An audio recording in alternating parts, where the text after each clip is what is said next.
Bienvenue les amis dans ce tutoriel où nous allons parler des fonctions PHP que tous les débutants doivent connaître. Avant d'aller plus loin, il serait mieux d'abord de comprendre qu'est-ce que c'est une fonction. Une fonction désigne en programmation un sous-programme permettant d'exécuter des opérations répétitives. Au lieu d'écrire le code complet autant de fois que nécessaire, on crée une fonction que l'on appellera pour l'exécuter, ce qui peut aussi alléger le code, le rendre plus lisible.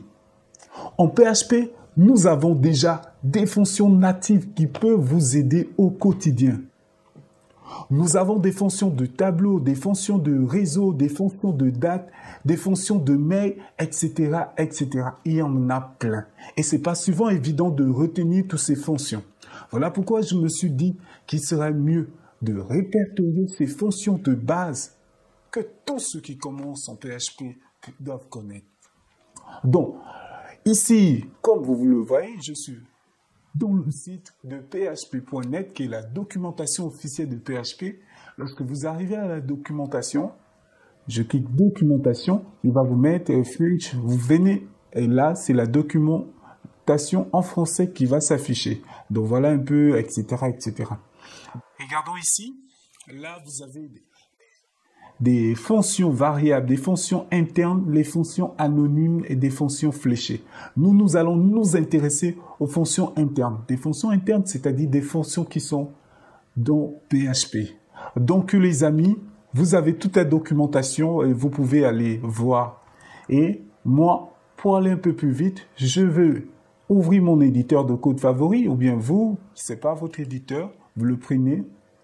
Moi, ici, nous sommes dans VS Code et après moi on va prendre le terminal, venez terminal, new terminal, on va travailler avec le terminal.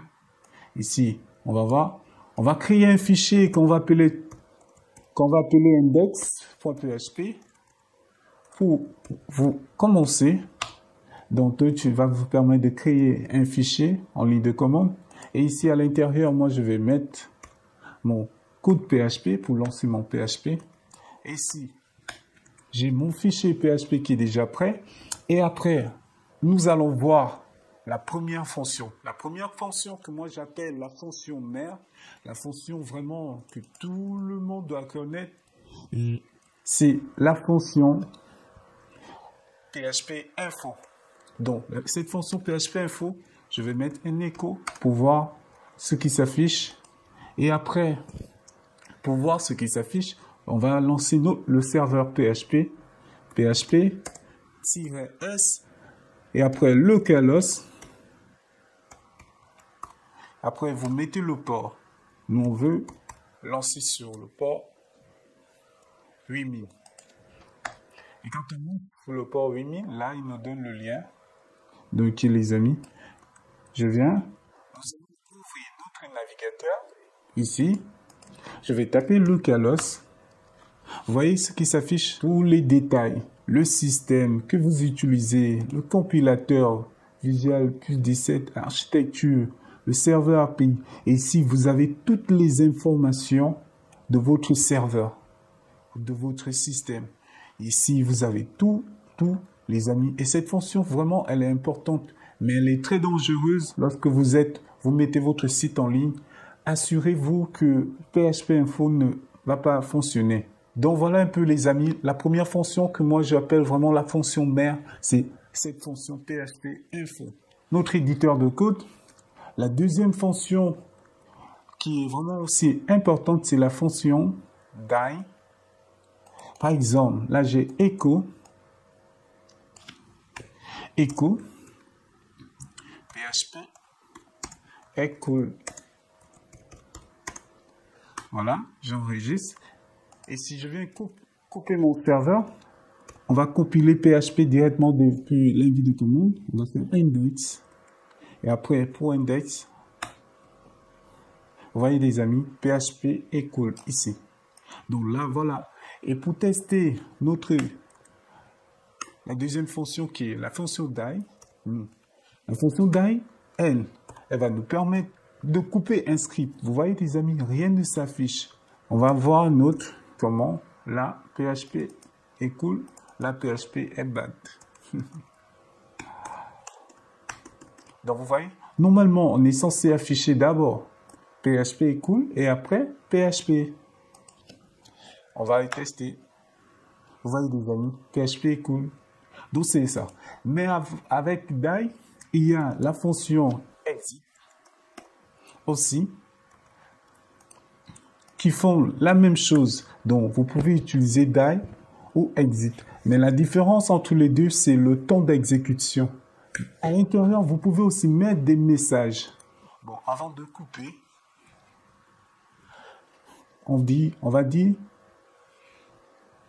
bad. On va mettre quelque chose, hein, des amis, pour voir comment ça se passe.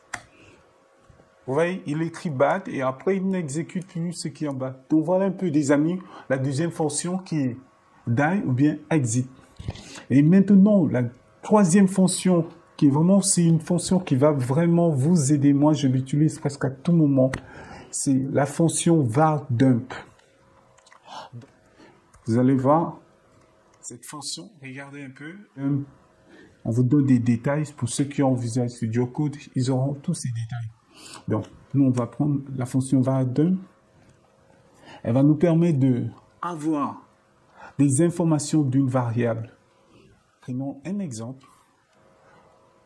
On va créer une variable lambda, $ ma variable.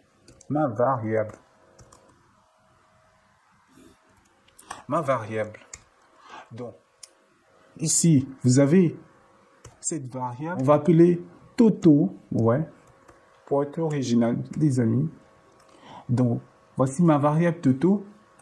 Donc, moi, je vais venir l'injecter dans le var dump. Vous allez voir comment le var dump est vraiment puissant. Je compile. Je ne sais pas si vous voyez bien, les amis. Il dit que c'est un string et la taille du string, donc, c'est 4. Voilà un peu var dump. Vraiment, elle est puissante, des amis. Et après, nous, on va voir. On va faire un clean.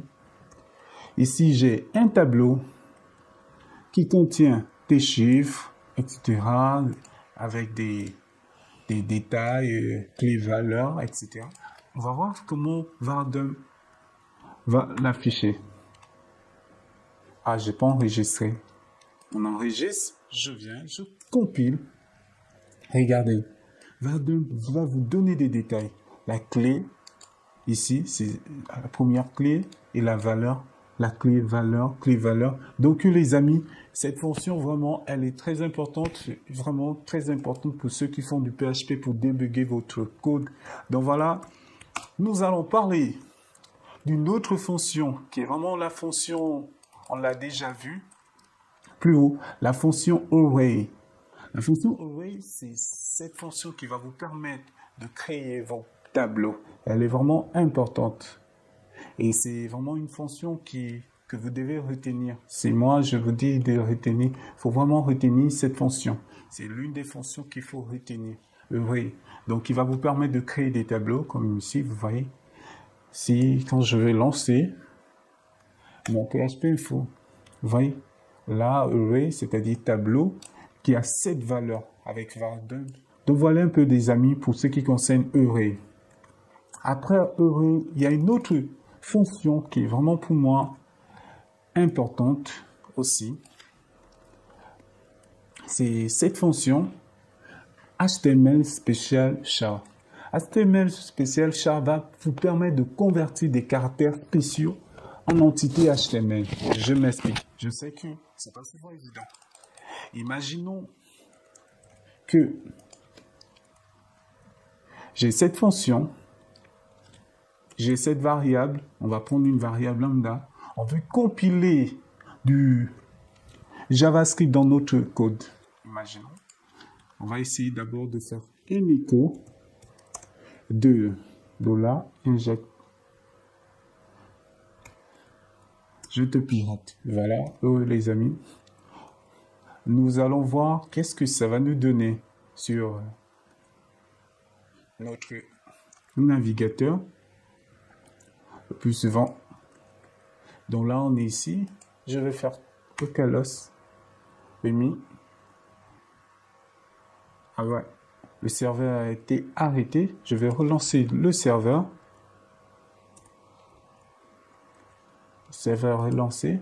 Vous voyez, les amis, je te pirate. Et c'est comme ça que plus les pirateurs font souvent les codes HTML spécial, lui, il va vous permettre de convertir ces caractères spéciaux en entités HTML. Donc, on va voir comment résoudre ce problème. Donc, grâce à HTML Special, on va venir ici. Je vais mettre ça ici. HTML char. Vous voyez? Dans HTML char, je vais couper mon serveur pour mieux voir. Vous allez voir. Je vais compiler l'index.php. Qu'est-ce que ça va nous donner? Vous voyez ce que ça nous donne? Il convertit, c'est-à-dire des codes ici. Il va essayer de convertir tout afin que votre script, le pirateur, tout ce qui s'attendait à faire, ça ne puisse pas fonctionner. Donc, il va convertir ces caractères spéciaux en entités HTML. Et c'est vraiment très important. Et c'est vraiment des amis, très important. Je vous encourage vraiment à l'utiliser, par exemple, pour vos formulaires. Et c'est pour sécuriser vos formulaires. Donc, les amis, voilà, nous avons parlé de HTML Special Char. C'est vraiment important. Ok, nous avons une autre fonction qui est vraiment aussi importante. Cette fonction header va vous permettre d'envoyer des entêtes HTTP. Donc, il va vous permettre de spécifier les entêtes HTTP. Imaginons ici, moi, par exemple, le Kalos,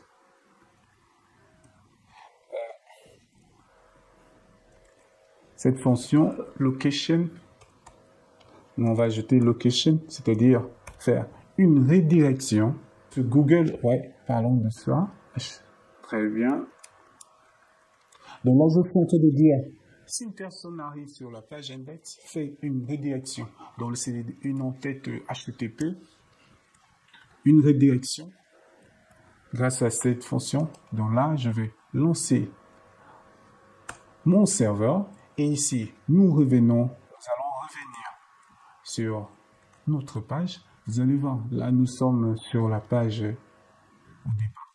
On va afficher notre page. Regardez, il y a eu une redirection vers Google. Donc voilà, les amis.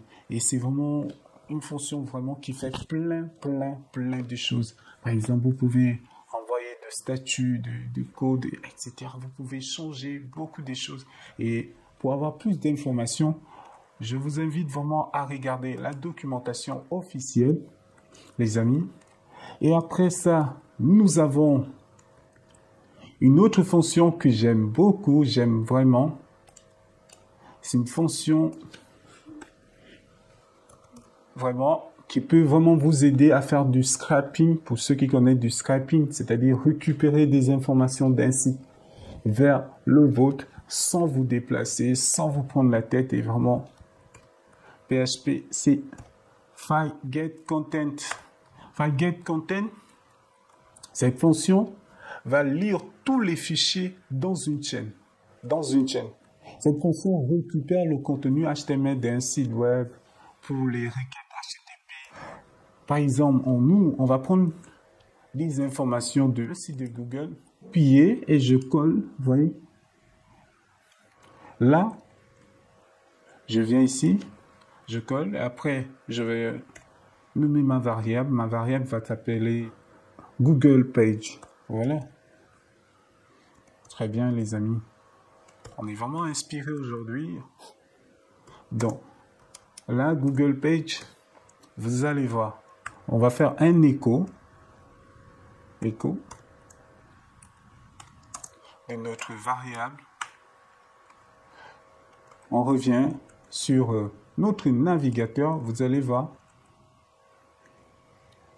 Ici, on est sur le navigateur.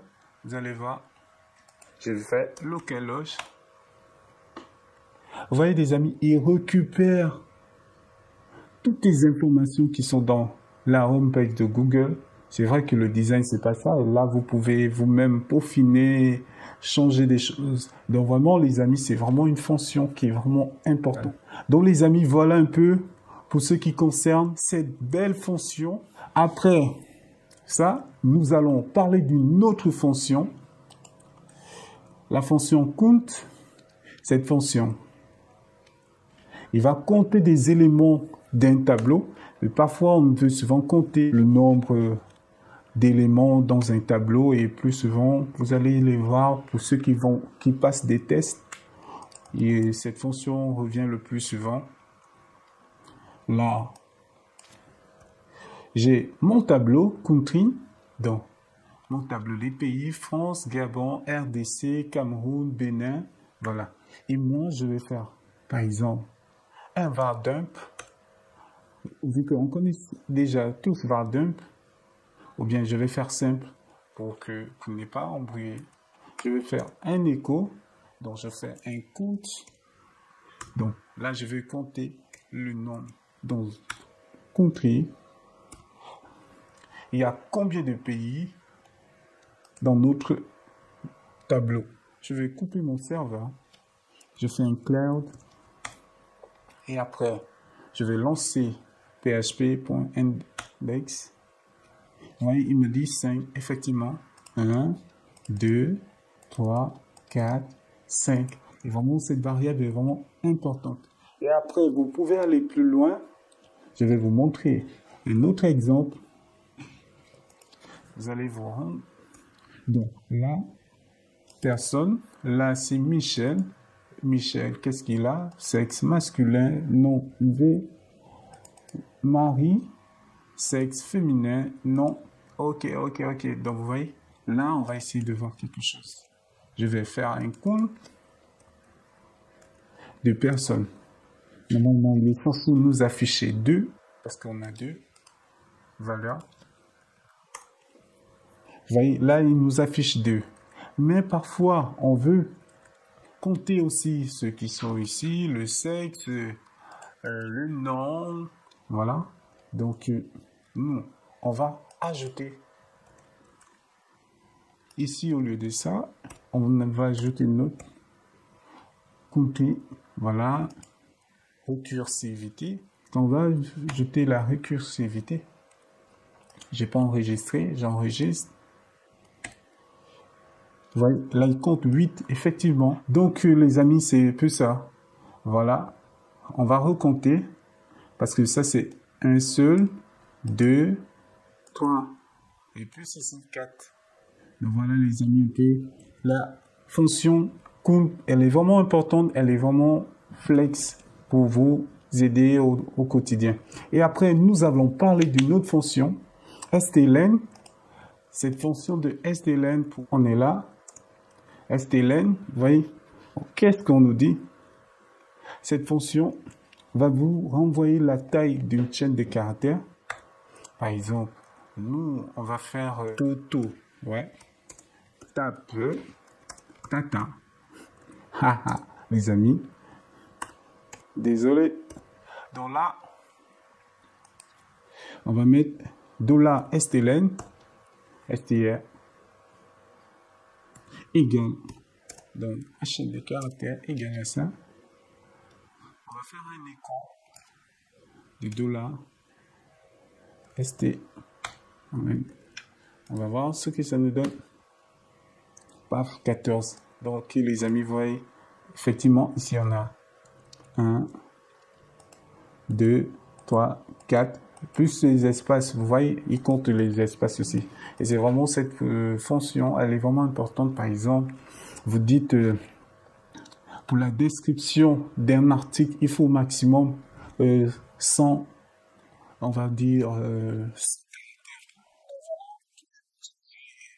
vraiment, c'est intéressant, les amis. Vous pouvez faire plein de choses avec, mais pour plus de détails, regardez la documentation. Et après, nous avons cette fonction, vraiment, cette fonction qui est parfois négligée. quand on débute, mais moi je tenais vraiment à vous le montrer, cette fonction de exec. C'est une fonction qui va vous permettre d'exécuter des programmes externes. Je vais ouvrir ici mon dossier. La fonction extern va vous permettre d'exécuter des commandes en ligne. Par exemple, ici, je veux créer un fichier qu'on va appeler imichel.html, par exemple. Voilà, je fais touch imichel.html.php. Je mets point virgule. Vous allez voir les amis. Vous voyez, là, si vous avez bien suivi, il a créé un fichier imichel.php. Donc vraiment, cette fonction va vous permettre d'exécuter des commandes en ligne avec du PHP. Et vraiment, c'est une fonction vraiment très intéressante. Et après, on va commenter ça et pour vous montrer autre chose.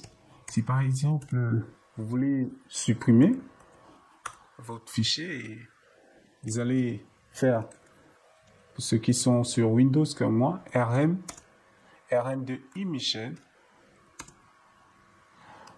Je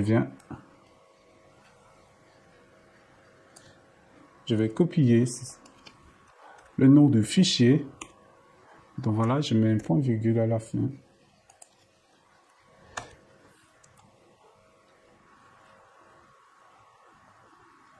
Ah ouais, j'ai pas fermé, les amis, désolé. J'enregistre.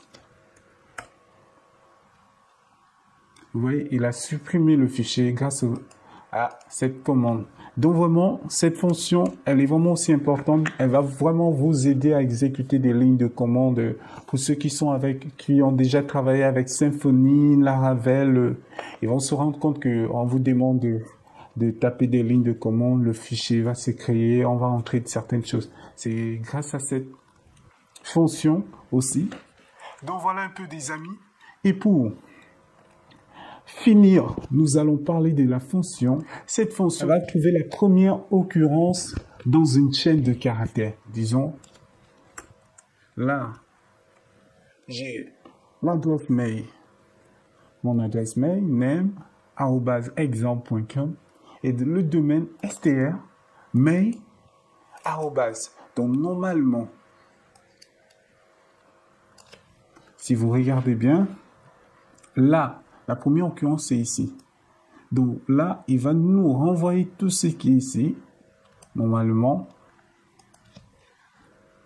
je vais faire un clear, juste pour bien le montrer.